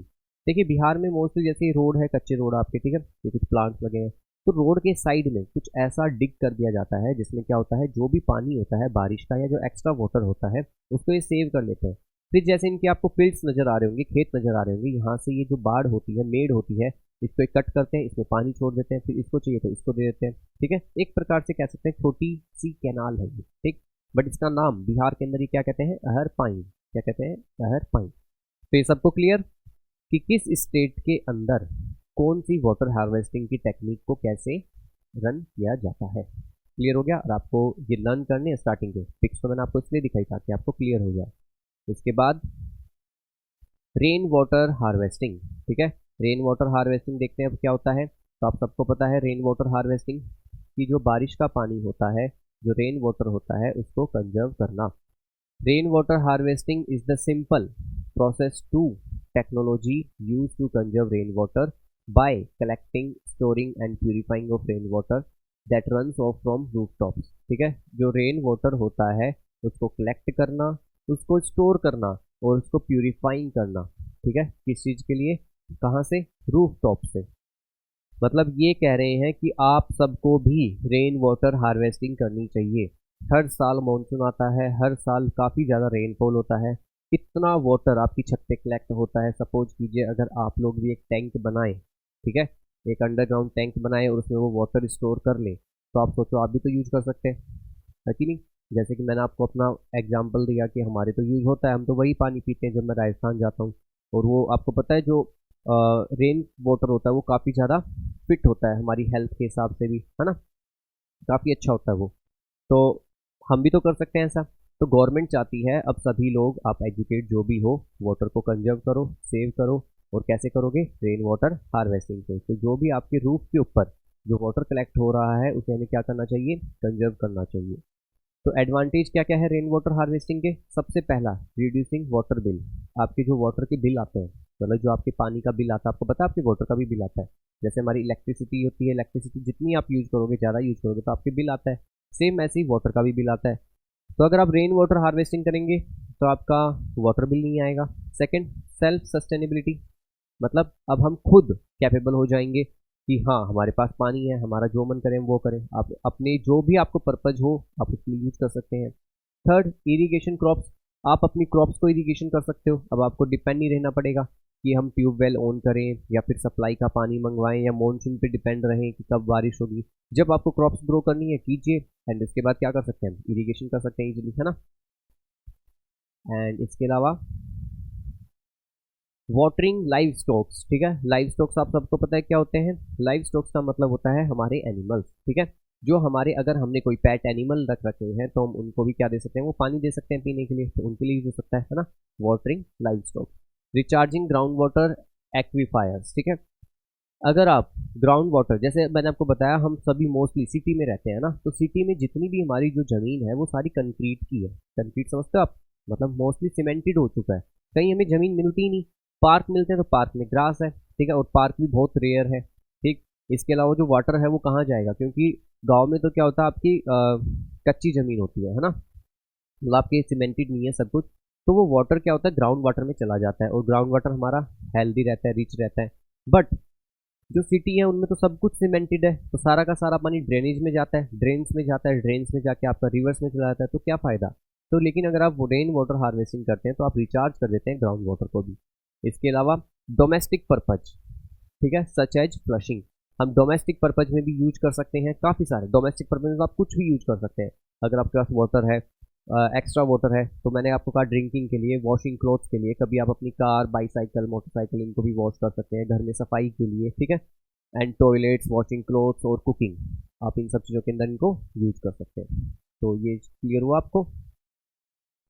तो चलिए मैं आपको एक पिक दिखा देता हूँ रेन वाटर हार्वेस्टिंग की, और ये हमारा चैप्टर कंप्लीट। फिर देखिए ये पिक दिखा रखी है कि जैसे ये कोई हाउस है, ठीक है, हाउस के ऊपर आपका रेनफॉल हो रहा है, तो इन्होंने क्या किया? एक वाटर पाइप, ठीक है, पाइप दिख रहा है आपको एक, तो इस पाइप को क्या किया? नीचे इन ग्राउंड रेन टैंक्स, ठीक है, या तो आप इसको एक टैंक बना लीजिए, इसके अंदर ये वाटर यूज हो जाएगा, और यहाँ से एक सडनली दूसरा पाइप है जो कि आप यूज कर रहे हैं अपने ग्रास लैंड में, अगर आपने गार्डन ग्रो कर रखा है, या फिर आप इसको एज ए टैप, नल लगा कर भी यूज कर सकते हैं इस वाटर को। तो देखिए कितना अच्छा प्रोसेस है कि हम रेन वाटर को कैसे यूज कर सकते हैं। तो आज के लिए ये आपका टॉपिक इतना ही, ठीक है। ये काफ़ी इंपॉर्टेंट टॉपिक था जो हमने कंप्लीट किया, रेन वाटर हार्वेस्टिंग। आपके एग्जाम्स में काफ़ी ज़्यादा इससे क्वेश्चंस पुट अप किए जाते हैं। तो अब हम मिलते हैं नेक्स्ट क्लास में, तब तक के लिए thank you so much, bye.